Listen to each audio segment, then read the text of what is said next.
Hi everyone, this is Cal here to talk to you about the Kundalini. So thanks for being here. And in earlier videos, I mentioned that I wanted you to think of the universe as a square.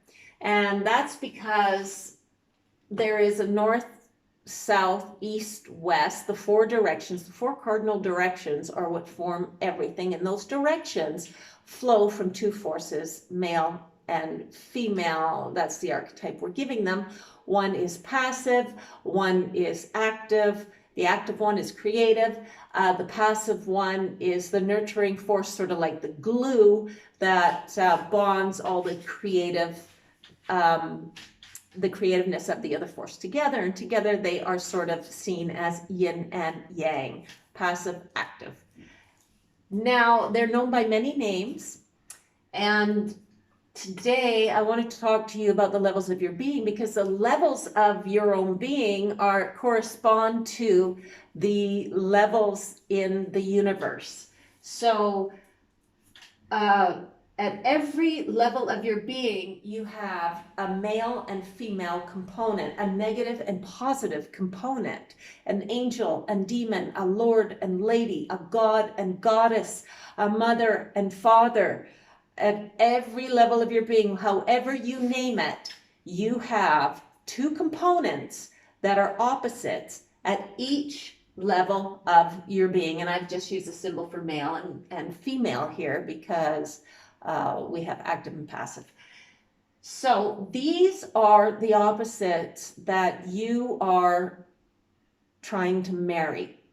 When all opposites marry in the body, energy can flow unhindered in two directions, and then you experience the Kundalini.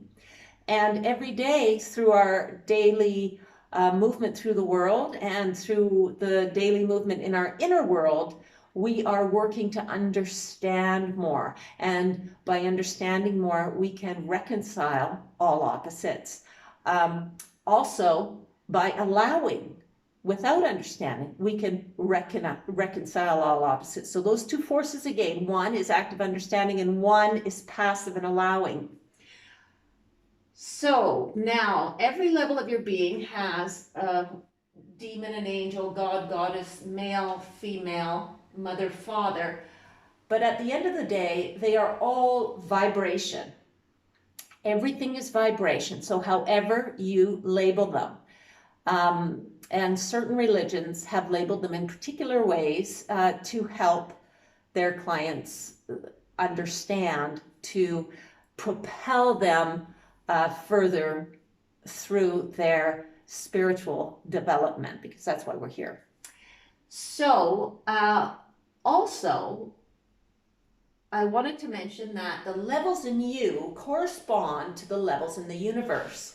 So the universe also has these levels of being, and these levels within you correspond to the corresponding level in the universe, so you can communicate back and forth.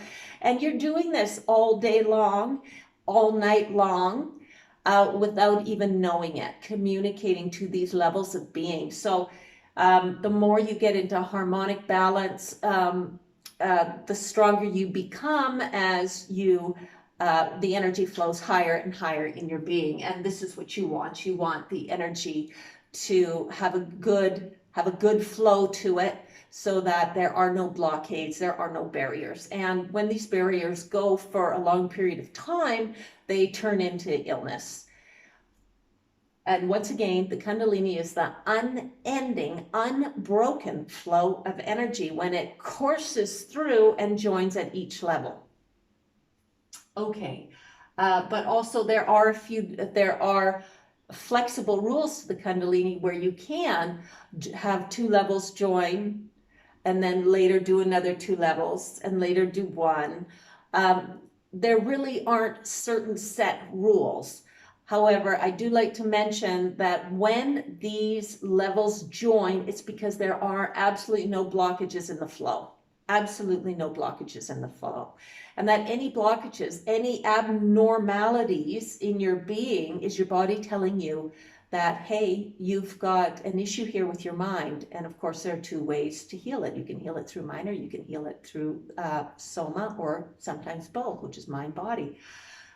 Okay, so the whole purpose of the Kundalini is to reconcile all opposites in your being.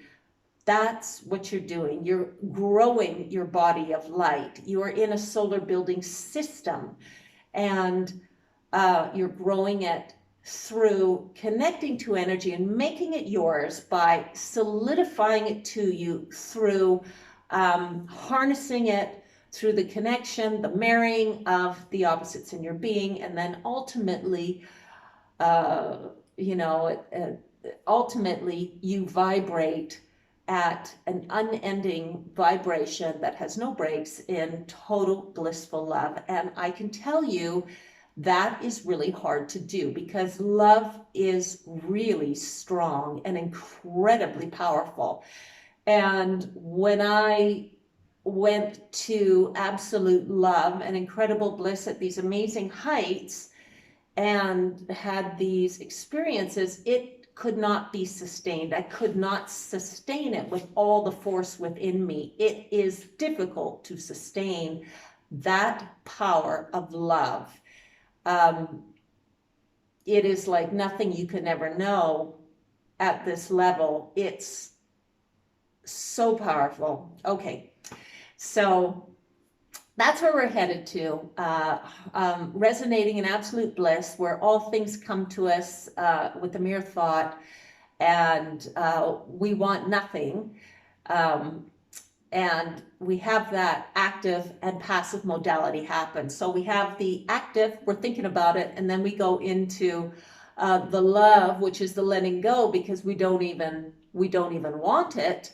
And boom, every heart's desire appears before you.